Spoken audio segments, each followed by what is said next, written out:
या देवी सर्वभूतेषु मां सौभाग्यरूपेण संस्थिता नमस्तस्यै नमस्तस्यै नमस्तस्यै नमो नमः। ओम दुम दुर्गाय नमः। दोस्तों, आज की वीडियो में आप सुनेंगे दुर्गा सप्तशती का 5वां, 6वां, 7वां और 8वां अध्याय। नवरात्रि के चौथे दिन 4 अध्याय के पाठ किए जाते हैं। 5, 6, 7 और 8 ये चारों अध्याय एक साथ किए जाते हैं। तो आज आप इन सभी अध्यायों का श्रवण करेंगे।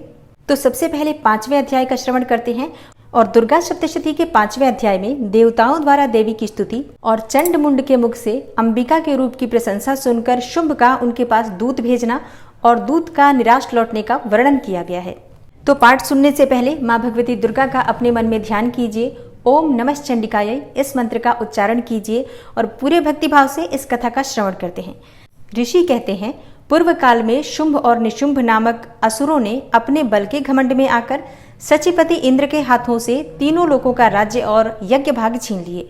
वे ही दोनों सूर्य, चंद्रमा, कुबेर, यम और वरुण के अधिकार का भी उपयोग करने लगे। वायु और अग्नि का कार्य भी वे ही करने लगे। उन दोनों ने सब देवताओं को अपमानित, राज्य भ्रष्ट, पराजित तथा अधिकारहीन करके स्वर्ग से निकाल दिया। तब उन दोनों महान असुरों से तिरस्कृत देवताओं ने अपराजिता देवी का स्मरण किया और सोचा, जगदम्बा ने हम लोगों को वर दिया था कि आपत्ति काल में स्मरण करने पर मैं तुम्हारी सब आपत्तियों का तत्काल नाश कर दूंगी। यह विचार कर देवता गिरिराज हिमालय पर गए और वहां भगवती विष्णु माया की स्तुति करने लगे। देवता बोले, देवी को नमस्कार है, महादेवी शिवा को सर्वदा नमस्कार है, प्रकृति एवं भद्रा को प्रणाम है। हम लोग नियम पूर्वक जगदम्बा को नमस्कार करते हैं। रौद्रा को नमस्कार है, नित्या, गौरी एवं धात्री को बारंबार नमस्कार है। ज्योत्सनामयी, चंद्र रूपिणी एवं सुख स्वरूपा देवी को सतत प्रणाम है। शरणागतों का कल्याण करने वाली वृद्धि एवं सिद्धि रूपा देवी को हम बारंबार नमस्कार करते हैं। नैऋत्री अर्थात राक्षसों की लक्ष्मी, राजाओं की लक्ष्मी तथा सर्वाणी अर्थात शिव पत्नी स्वरूपा आप जगदम्बा को बार बार नमस्कार करते हैं। दुर्गा, दुर्गपारा, दुर्गम संकट से पार उतारने वाली, सारा अर्थात सबकी सारभूता, सर्वकारिणी, ख्याति, कृष्णा और धूम्रा देवी को सर्वदा नमस्कार है। अत्यंत सौम्य तथा अत्यंत रौद्र रूपा देवी को हम नमस्कार करते हैं। उन्हें बारंबार हम प्रणाम करते हैं। जगत की आधारभूता कृति देवी को बारंबार नमस्कार है। जो देवी सब प्राणियों में विष्णु माया के नाम से कही जाती हैं, उनको नमस्कार है। उनको नमस्कार, उनको बारंबार नमस्कार है। जो देवी सब प्राणियों में चेतना कहलाती हैं, उनको नमस्कार, उनको नमस्कार, उनको बारंबार नमस्कार है। जो देवी सब प्राणियों में बुद्धि रूप से स्थित हैं, उनको नमस्कार, उनको नमस्कार, उनको बारंबार नमस्कार है। जो देवी सब प्राणियों में निद्रा रूप से स्थित हैं, उनको नमस्कार, उनको नमस्कार, उनको बारंबार नमस्कार है। जो देवी सब प्राणियों में क्षुधा रूप से स्थित हैं, उनको नमस्कार, उनको नमस्कार, उनको बारंबार नमस्कार है। जो देवी सब प्राणियों में छाया रूप से स्थित हैं, उनको नमस्कार, उनको नमस्कार, उनको बारंबार नमस्कार है। जो देवी सब प्राणियों में शक्ति रूप से स्थित हैं, उनको नमस्कार, उनको नमस्कार, उनको बारंबार नमस्कार है। जो देवी सब प्राणियों में तृष्णा रूप से स्थित हैं, उनको नमस्कार, उनको नमस्कार, उनको बारंबार नमस्कार है। जो देवी सब प्राणियों में शांति रूप से अर्थात क्षमा रूप से स्थित हैं, उनको नमस्कार, उनको नमस्कार, उनको बारंबार नमस्कार है। जो देवी सब प्राणियों में जाति रूप से स्थित हैं, उनको नमस्कार, उनको नमस्कार, उनको बारंबार नमस्कार है। जो देवी सब प्राणियों में लज्जा रूप से स्थित हैं, उनको नमस्कार, उनको नमस्कार, उनको बारंबार नमस्कार है। जो देवी सब प्राणियों में शांति रूप से स्थित हैं, उनको नमस्कार, उनको नमस्कार, उनको बारंबार नमस्कार है। जो देवी सब प्राणियों में श्रद्धा रूप से स्थित हैं, उनको नमस्कार, उनको नमस्कार, उनको बारंबार नमस्कार है। जो देवी सब प्राणियों में कांति रूप से स्थित हैं, उनको नमस्कार, उनको नमस्कार, उनको बारंबार नमस्कार है। जो देवी सब प्राणियों में लक्ष्मी रूप से स्थित हैं, उनको नमस्कार, उनको नमस्कार, उनको बारंबार नमस्कार है। जो देवी सब प्राणियों में वृत्ति रूप से स्थित हैं, उनको नमस्कार, उनको नमस्कार, उनको बारंबार नमस्कार है। जो देवी सब प्राणियों में स्मृति रूप से स्थित हैं, उनको नमस्कार, उनको नमस्कार, उनको बारंबार नमस्कार है। जो देवी सब प्राणियों में दया रूप से स्थित हैं, उनको नमस्कार, उनको नमस्कार, उनको बारंबार नमस्कार है। जो देवी सब प्राणियों में तुष्ट रूप से स्थित हैं, उनको नमस्कार, उनको नमस्कार, उनको बारंबार नमस्कार है। जो देवी सब प्राणियों में माता रूप से स्थित हैं, उनको नमस्कार, उनको नमस्कार, उनको बारंबार नमस्कार है। जो देवी सब प्राणियों में भ्रांति रूप से स्थित हैं, उनको नमस्कार, उनको नमस्कार, उनको बारंबार नमस्कार है। जो जीवों के इंद्रिय वर्ग की अधिष्ठात्री देवी एवं सब प्राणियों में सदा व्याप्त रहने वाली है, उन व्याप्ति देवी को बारंबार नमस्कार है। जो देवी चैतन्य रूप से इस संपूर्ण जगत को व्याप्त करके स्थित हैं, उनको नमस्कार, उनको नमस्कार, उनको बारंबार नमस्कार है। पूर्व काल में अपने अभिष्ट की प्राप्ति होने से देवताओं ने जिनकी स्तुति की तथा देवराज इंद्र ने बहुत दिनों तक जिनका सेवन किया, वह कल्याण की साधनभूता ईश्वरी हमारा कल्याण और मंगल करें तथा सारी आपत्तियों का नाश कर डालें। उद्दंड दैत्यों से सताए हुए हम सभी देवता जिन परमेश्वरी को इस समय नमस्कार करते हैं तथा जो भक्ति से विनम्र पुरुषों द्वारा स्मरण की जाने पर तत्काल ही संपूर्ण विपत्तियों का नाश कर देती हैं, वे जगदम्बा हमारा संकट दूर करें। तब ऋषि कहते हैं, हे राजन, इस प्रकार जब देवता स्तुति कर रहे थे, उस समय पार्वती देवी गंगा जी के जल में स्नान करने के लिए वहां आईं। उन सुंदर भौहों वाली भगवती ने देवताओं से पूछा, आप लोग यहाँ किसकी स्तुति करते हैं? तब उन्हीं के शरीर कोश से प्रकट हुई शिवा देवी बोली, शुंभ दैत्य से तिरस्कृत और युद्ध में निशुंभ से पराजित हो यहाँ एकत्रित हुए ये समस्त देवता यह मेरी ही स्तुति कर रहे हैं। पार्वती जी के शरीर कोश से अंबिका का प्रादुर्भाव हुआ था, इसलिए वे समस्त लोकों में कौशिकी कही जाती हैं। कौशिकी के प्रकट होने के बाद पार्वती देवी जी का शरीर काले रंग का हो गया, अतः वे हिमालय पर रहने वाली कालिका देवी के नाम से विख्यात हुई। तदनंतर शुंभ निशुंभ के भृत्य चंड मुंड वहां आए और उन्होंने परम मनोहर रूप धारण करने वाली अंबिका देवी को देखा। फिर वे शुंभ के पास जाकर बोले, महाराज, एक अत्यंत मनोहर स्त्री है जो अपनी दिव्य कांति से हिमालय को प्रकाशित कर रही है। वैसा उत्तम रूप कहीं किसी ने भी नहीं देखा होगा। असुरेश्वर, पता लगाइए वह देवी कौन है और उसे ले लीजिए। स्त्रियों में तो वह रत्न है, उसका प्रत्येक अंग बहुत ही सुंदर है तथा वह अपने श्री अंगों की प्रभा से संपूर्ण दिशाओं में प्रकाश फैला रही है। दैत्यराज, अभी वह हिमालय पर ही मौजूद है, आप उसे देख सकते हैं। हे प्रभो, तीनों लोकों में मणि, हाथी और घोड़े आदि जितने भी रत्न हैं, वे सब इस समय आपके घर में शोभा पाते हैं। हाथियों में रत्नभूत ऐरावत, यह पारिजात का वृक्ष और यह उच्चैः श्रवा घोड़ा, यह सब आपने इंद्र से ले लिया है। हंसों से जुता हुआ यह विमान भी आपके आंगन में ही शोभा पाता है। यह रत्नभूत अद्भुत विमान जो पहले ब्रह्मा जी के पास था, अब आपके यहाँ लाया गया है। यह महापद्म नामक निधि आप कुबेर से छीन लाए हैं और समुद्र ने भी आपको किंजलकिनी नामक माला भेंट की है जो केसरों से सुशोभित है और जिसके कमल कभी कुम्हलाते नहीं हैं। सुवर्ण की वर्षा करने वाला वरुण का छत्र भी आपके घर में ही शोभा पाता है तथा यह श्रेष्ठ रथ जो पहले प्रजापति के अधिकार में था, अब आपके पास मौजूद है। हे दैत्येश्वर, मृत्यु की उत्क्रांतिदा नाम वाली शक्ति भी आपने छीन ली है तथा वरुण का पाश और समुद्र में होने वाले सब प्रकार के रत्न आपके भाई निशुंभ के अधिकार में है और अग्नि ने भी स्वतः शुद्ध किए हुए 2 वस्त्र आपकी सेवा में अर्पित किए हैं। दैत्यराज, इस प्रकार सभी रत्न आपने एकत्र कर लिए हैं, फिर जो यह स्त्रियों में रत्न रूप कल्याणमयी देवी है, इसे आप क्यों नहीं अपने अधिकार में कर लेते? ऋषि कहते हैं, चंडमुंड का यह वचन सुनकर शुंभ ने महादैत्य सुग्रीव को दूत बनाकर देवी के पास भेजा और कहा, तुम मेरी आज्ञा से उसके सामने ये बात कहना और ऐसा उपाय करना जिससे प्रसन्न होकर वह शीघ्र ही यहाँ आ जाए। तब वह दूत पर्वत के अत्यंत रमणीय प्रदेश में जहाँ देवी मौजूद थी गया और मधुर वाणी में कोमल वचन में बोला। दूत बोला, हे देवी, दैत्यराज शुंभ इस समय तीनों लोकों के परमेश्वर हैं। मैं उन्हीं का भेजा हुआ दूत हूँ और यहाँ तुम्हारे ही पास आया हूँ। उनकी आज्ञा सदा सब देवता एक स्वर से मानते हैं, कोई उनका उल्लंघन नहीं कर सकता। वे संपूर्ण देवताओं को परास्त कर चुके हैं। उन्होंने तुम्हारे लिए जो संदेश दिया है उसे सुनो। संपूर्ण त्रिलोकी मेरे अधिकार में है, देवता भी मेरी आज्ञा के अधीन ही चलते हैं।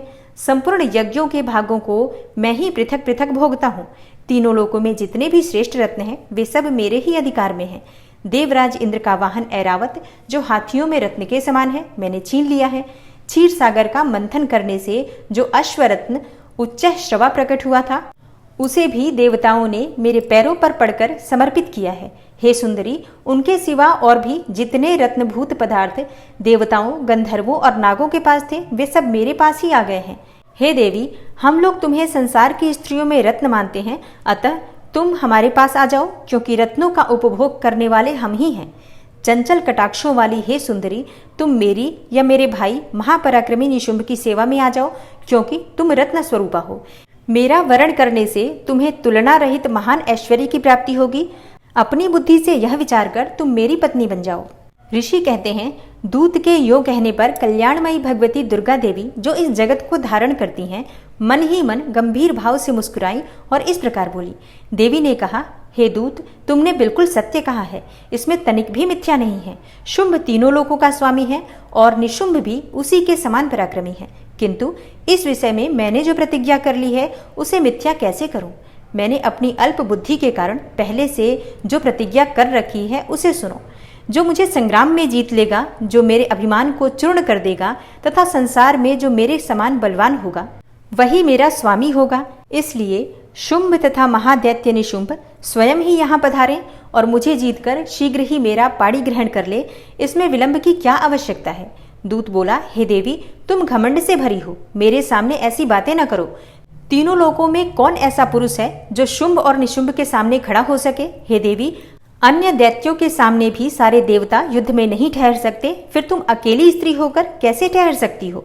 जिन शुंभ आदि दैत्यों के सामने इंद्र आदि सब देवता भी युद्ध में खड़े नहीं हुए, उनके सामने तुम स्त्री होकर कैसे जाओगी? इसलिए तुम मेरे ही कहने से शुंभ और निशुंभ के पास चली जाओ। ऐसा करने से तुम्हारे गौरव की रक्षा होगी, अन्यथा जब वे केश पकड़कर घसीटेंगे तब तुम्हें अपनी प्रतिष्ठा खोकर जाना पड़ेगा। तब देवी ने कहा, तुम्हारा कहना ठीक है, शुंभ बलवान है और निशुंभ भी बड़े पराक्रमी है, किंतु क्या करूं? मैंने पहले बिना सोचे समझे प्रतिज्ञा कर ली है, अतः अब तुम जाओ। मैंने तुमसे जो कुछ कहा है वह सब दैत्यराज से आदरपूर्वक कहना, फिर वे जो उचित जान पड़े करें। इस प्रकार श्री मार्कंडेय पुराण में सावर्णिक मनवंतर की कथा के अंतर्गत देवी महात्म्य में देवी दूत संवाद नामक 5वां अध्याय पूरा हुआ। अब आप सुनेंगे दुर्गा सप्तशती का 6ठा अध्याय।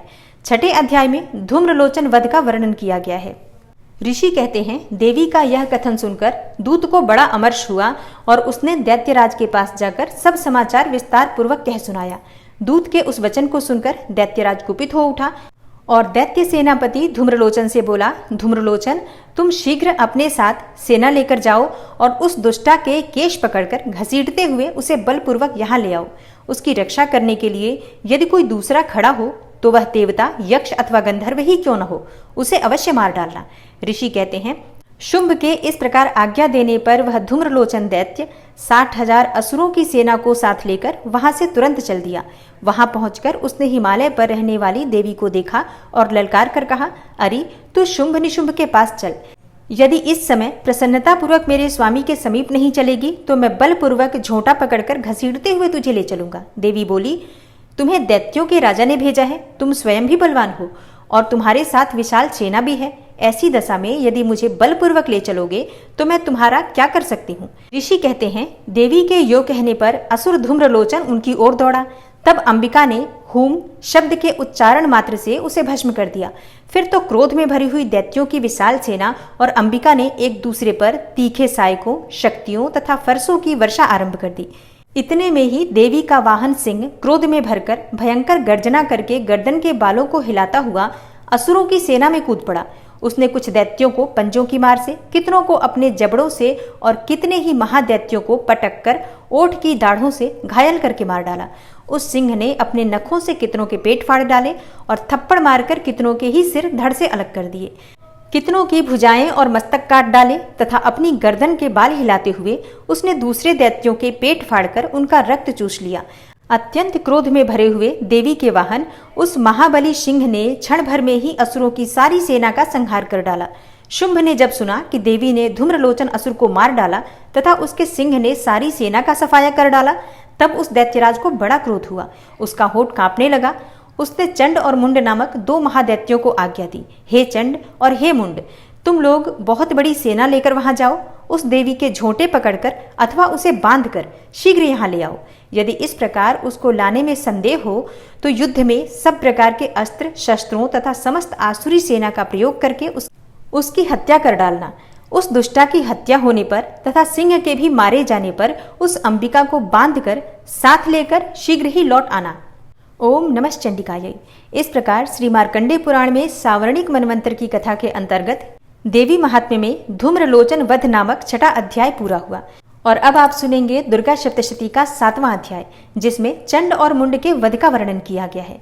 ऋषि कहते हैं तदनंतर शुंभ की आज्ञा पाकर वे चंड मुंड आदि दैत्य चतुरंगिणी सेना के साथ अस्त्र शस्त्रों से सुसज्जित होकर चल दिए। फिर गिरिराज हिमालय के सुवर्णमय ऊंचे शिखर पर पहुंचकर उन्होंने सिंह पर बैठी हुई देवी को देखा। वे मंद मंद मुस्कुरा रही थी। उन्हें देखकर दैत्य लोग तत्परता से पकड़ने का उद्योग करने लगे। किसी ने धनुष तान लिया, किसी ने तलवार संभाली और कुछ लोग देवी के पास आकर खड़े हो गए। तब अंबिका ने उन शत्रुओं के प्रति बड़ा क्रोध किया।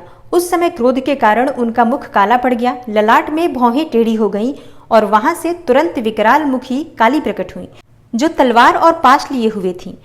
वे विचित्र खटवांग धारण किए और चीते के चर्म की साड़ी पहने नर मुंडों की माला से विभूषित थीं। उनके शरीर का मांस सूख गया था, केवल हड्डियों का ढांचा था, जिससे वे अत्यंत भयंकर जान पड़ती थी। उनका मुख बहुत विशाल था, जीभ लपलपाने के कारण वे और भी डरावनी प्रतीत होती थीं। उनकी आंखें भीतर को धंसी हुई और कुछ लाल थीं। वे अपनी भयंकर गर्जना से संपूर्ण दिशाओं को गुंजा रही थी। बड़े बड़े दैत्यों का वध करती हुई वे कालिका देवी बड़े वेग से दैत्यों की उस सेना पर टूट पड़ी और उन सबको भक्षण करने लगी। वे पार्श्वरक्षकों, अंकुशधारी महावतों, योद्धाओं और घंटा सहित कितने ही हाथियों को एक ही हाथ से पकड़कर मुंह में डाल लेती थी। इसी प्रकार घोड़े, रथ और सारथी के साथ रथी सैनिकों को मुंह में डालकर वे उन्हें बड़े भयानक रूप से चबा डालती थी। किसी के बाल पकड़ लेती तो किसी का गला दबा देती, किसी को पैरों से कुचल डालती और किसी को छाती के धक्के से गिराकर मार डालती थी। वे असुरों के छोड़े हुए बड़े बड़े अस्त्र शस्त्र मुंह से पकड़ लेती और रोष में भरकर उनको दांतों से पीस डालती थी। काली ने बलवान एवं दुरात्मा दैत्यों की वह सारी सेना रौंद डाली, खा डाली और कितनों को मार भगाया।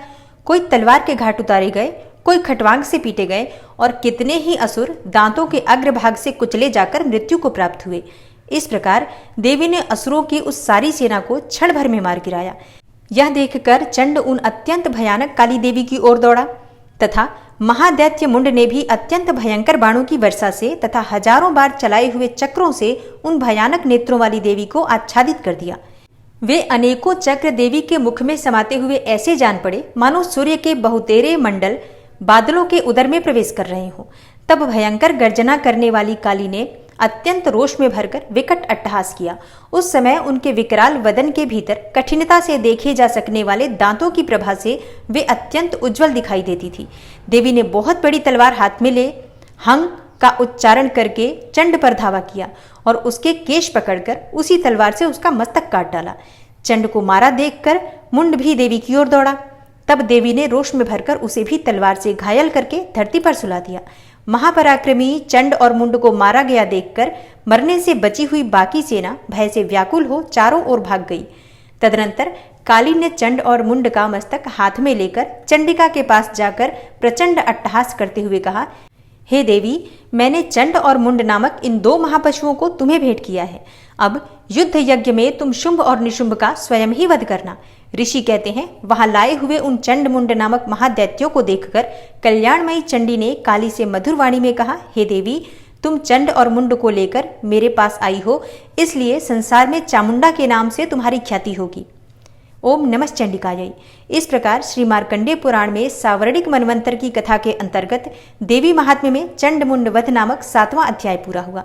और अब आप सुनेंगे दुर्गा सप्तशती का 8वां अध्याय। 8वें अध्याय में रक्त बीज वध का वर्णन किया गया है।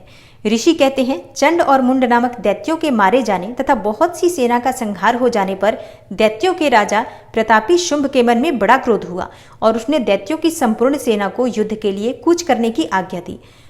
वह बोला, आज उदायुध नाम के 86 दैत्य सेनापति अपनी सेनाओं के साथ युद्ध के लिए प्रस्थान करें। कंबु नाम वाले दैत्यों के 84 सेनानायक अपनी वाहिनी से घिरे हुई यात्रा करें। 50 कौटिवीर्य कुल के और 100 धौम्र कुल के असुर सेनापति मेरी आज्ञा से सेना सहित कूच करें।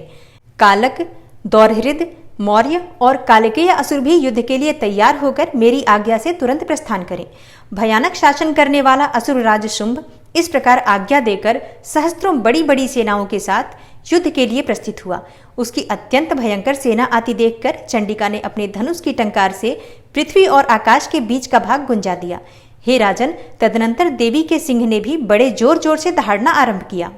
फिर अंबिका ने घंटे के शब्द से उस ध्वनि को और भी बढ़ा दिया।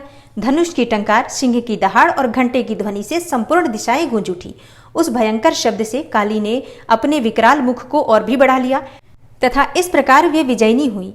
उस तुमुल नाद को सुनकर दैत्यों की सेनाओं ने चारों ओर से आकर चंडिका देवी, सिंह तथा काली देवी को क्रोधपूर्वक घेर लिया। हे राजन, इसी बीच में असुरों के विनाश तथा देवताओं के अभ्युदय के लिए ब्रह्मा, शिव, कार्तिकेय, विष्णु तथा इंद्र आदि देवों की शक्तियां, जो अत्यंत पराक्रम और बल से संपन्न थी, उनके शरीर से निकलकर उन्हीं के रूप में चंडिका देवी के पास गईं।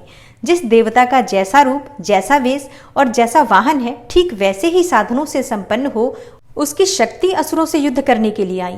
सबसे पहले हंस युक्त विमान पर बैठी हुई, अक्षसूत्र और कमंडलू से सुशोभित ब्रह्मा जी की शक्ति उपस्थित हुई, जिसे ब्रह्माणी कहते हैं। महादेव जी की शक्ति वृषभ पर आरूढ़ हो, हाथों में श्रेष्ठ त्रिशूल धारण किए और महानाग का कंकण पहने, मस्तक में चंद्र रेखा से विभूषित होकर वहां आ पहुंची। कार्तिकेय जी की शक्ति रूपा जगदम्बिका उन्हीं का रूप धारण किए श्रेष्ठ मयूर पर आरूढ़ हो, हाथों में शक्ति लिए दैत्यों से युद्ध करने के लिए आई। और इसी प्रकार भगवान विष्णु की शक्ति गरुड़ पर विराजमान होकर शंख, चक्र, गदा, सारंग, धनुष तथा खड्ग हाथ में लिए वहां आई। अनुपम यज्ञ वाराह का रूप धारण करने वाले श्री हरि की जो शक्ति है, वह भी वाराह शरीर धारण करके वहां उपस्थित हुई। नारसिंही शक्ति भी नृसिंह के समान शरीर धारण करके वहां आई। उसकी गर्दन के बालों के झटके से आकाश के तारे बिखरे पड़ते थे। इसी प्रकार इंद्र की शक्ति वज्र हाथों में लिए गजराज ऐरावत पर बैठकर आई। उसके भी सहस्त्र नेत्र थे। इंद्र का जैसा रूप है वैसा ही उसका भी था। तदनंतर उन देव शक्तियों से घिरे हुए महादेव जी ने चंडिका से कहा, मेरी प्रसन्नता के लिए तुम शीघ्र ही इन असुरों का संहार करो। तब देवी के शरीर से अत्यंत भयानक और परम उग्र चंडिका शक्ति प्रकट हुई, जो सैकड़ों गिदड़ियों की भांति आवाज करने वाली थी।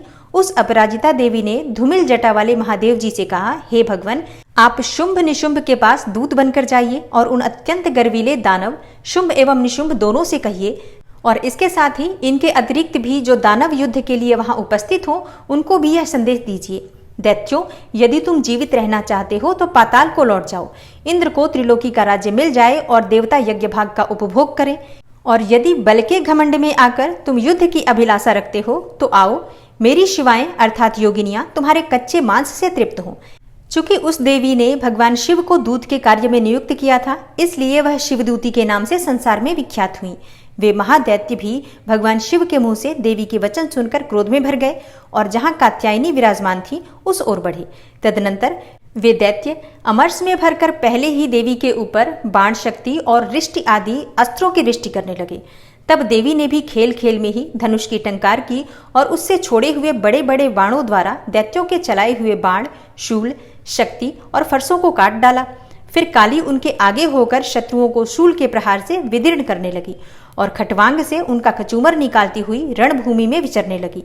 ब्रह्माणी भी जिस जिस ओर दौड़ती उसी उसी ओर अपने कमंडलू का जल छिड़ककर शत्रुओं के ओज और पराक्रम को नष्ट कर देती थी। माहेश्वरी के त्रिशूल से तथा वैष्णवी के चक्र से और अत्यंत क्रोध में भरी हुई कुमार कार्तिकेय की शक्ति ने शक्ति से दैत्यों का संहार आरंभ किया। इंद्र शक्ति के वज्र प्रहार से विदीर्ण हो सैकड़ों दैत्य दानव रक्त की धार बहाते हुए पृथ्वी पर सो गए। वाराही शक्ति ने कितनों को अपनी थुथुन की मार से नष्ट किया, दाढ़ों के अग्रभाग से कितनों की छाती छेद डाली तथा कितने ही दैत्य उसके चक्र की चोट से विदीर्ण होकर गिर पड़े। नारसिंही भी दूसरे दूसरे महादैत्यों को अपनी नखों से विदीर्ण करके खाती और सिंहनाद से दिशाओं और आकाश को गुंजाती हुई युद्ध क्षेत्र में विचरने लगी। कितने ही असुर शिवदूती के प्रचंड अट्टहास से अत्यंत भयभीत हो पृथ्वी पर गिर पड़े और गिरने पर उन्हें शिवदूती ने उस समय अपना ग्रास बना लिया। इस प्रकार क्रोध में भरे हुए मातृगणों को नाना प्रकार के उपायों से बड़े बड़े असुरों का मर्दन करते देखकर दैत्य सैनिक भाग खड़े हुए। मातृगणों से पीड़ित दैत्यों को युद्ध से भागते देखकर रक्तबीज नामक महादैत्य क्रोध में भरकर युद्ध करने के लिए आया। उसके शरीर से जब रक्त की बूंद पृथ्वी पर गिरती तब उसी के समान शक्तिशाली एक दूसरा महादैत्य पृथ्वी पर पैदा हो जाता। महासुर रक्तबीज हाथ में गदा लेकर इंद्र शक्ति के साथ युद्ध करने लगा। तब ऐन्द्री ने अपने वज्र से रक्तबीज को मारा। वज्र से घायल होने पर उसके शरीर से बहुत सा रक्त चूने लगा और उससे उसी के समान रूप तथा पराक्रम वाले योद्धा उत्पन्न होने लगे। उसके शरीर से रक्त की जितनी बूंदें गिरी उतने ही पुरुष उत्पन्न हो गए। वे सब रक्त बीज के समान ही वीर्यवान, बलवान तथा पराक्रमी थे। वे रक्त से उत्पन्न होने वाले पुरुष भी अत्यंत भयंकर अस्त्र शस्त्रों का प्रहार करते हुए वहां मातृगणों के साथ घोर युद्ध करने लगे। पुनः वज्र के प्रहार से जब उसका मस्तक घायल हुआ तब रक्त बहने लगा और उससे हजारों पुरुष उत्पन्न हो गए। वैष्णवी ने युद्ध में रक्त बीज पर चक्र का प्रहार किया तथा ऐन्द्री ने उस दैत्य सेनापति को गदा से चोट पहुंचाई। वैष्णवी के चक्र से घायल होने पर उसके शरीर से जो रक्त बहा और उससे जो उसी के बराबर आकार वाले सहस्त्रों महादैत्य प्रकट हुए, उनके द्वारा संपूर्ण जगत व्याप्त हो गया। कौमारी ने शक्ति से, वाराही ने खड्ग से और माहेश्वरी ने त्रिशूल से महादैत्य रक्त बीज को घायल किया। क्रोध में भरे हुए उस महादैत्य रक्त बीज ने भी गदा से सभी मातृशक्तियों पर पृथक पृथक प्रहार किया। शक्ति और शूल आदि से अनेक बार घायल होने पर भी जो उसके शरीर से रक्त की धारा पृथ्वी पर गिरी, उससे भी निश्चय ही सैकड़ों असुर उत्पन्न हुए। इस प्रकार उस महादैत्य के रक्त से प्रकट हुए असुरों द्वारा संपूर्ण जगत व्याप्त हो गया। इससे उन देवताओं को बड़ा भय हुआ। देवताओं को उदास देखकर चंडिका ने काली से शीघ्रतापूर्वक कहा, हे चामुंडे, तुम अपना मुख और भी फैलाओ तथा मेरे शस्त्रपात से गिरने वाले रक्त बिंदुओं और उनसे उत्पन्न होने वाले महादैत्यों को तुम अपने इस उतावले मुख से खा जाओ। इस प्रकार रक्त से उत्पन्न होने वाले महादैत्यों का भक्षण करती हुई तुम इस रण में विचरती रहो। ऐसा करने से उस दैत्य का सारा रक्त क्षीण हो जाने पर वह स्वयं भी नष्ट हो जाएगा। उन भयंकर दैत्यों को जब तुम खा जाओगी तब दूसरे नए दैत्य उत्पन्न नहीं हो सकेंगे। काली से यो कहकर चंडिका देवी ने शूल से रक्त बीज को मारा और काली ने अपने मुख में उसका रक्त ले लिया।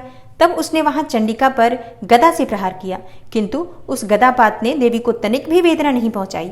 रक्त बीज के घायल शरीर से बहुत सा रक्त गिरा, किंतु ज्यों ही वह गिरा त्यों ही चामुंडा ने उसे अपने मुख में ले लिया। रक्त गिरने से काली के मुख में जो महादैत्य उत्पन्न हुए उन्हें भी वह चट कर गई और उसने रक्त बीज का रक्त भी पी लिया। तदनंतर देवी ने रक्त बीज को, जिसका रक्त चामुंडा ने पी लिया था, वज्र, बाण, खड्ग तथा रिष्टि आदि से मार डाला। हे राजन, इस प्रकार शस्त्रों के समुदाय से आहत एवं रक्तहीन हुआ महादैत्य रक्त बीज पृथ्वी पर गिर पड़ा। हे नरेश्वर, इससे देवताओं को अनुपम हर्ष की प्राप्ति हुई और मातृगण उन असुरों के रक्तपान के मध्य से उद्धत सा होकर नृत्य करने लगा। ओम नमः चंडिकाय। इस प्रकार श्री मार्कंडेय पुराण में सावर्णिक मनवंतर की कथा के अंतर्गत देवी महात्म्य में रक्त बीज वध नामक 8वां अध्याय पूरा हुआ। दुर्गा सप्तशती का आज का अध्याय यहीं समाप्त होता है। आगे की कथा आप कल के अध्याय में सुनेंगे। आशा करती हूँ आप कल भी कथा जरूर सुनेंगे। और आज की वीडियो अगर आपको अच्छी लगी हो तो वीडियो को लाइक कीजिए, शेयर कीजिए और चैनल को सब्सक्राइब करके बेल आइकन को जरूर प्रेस कर लीजिए।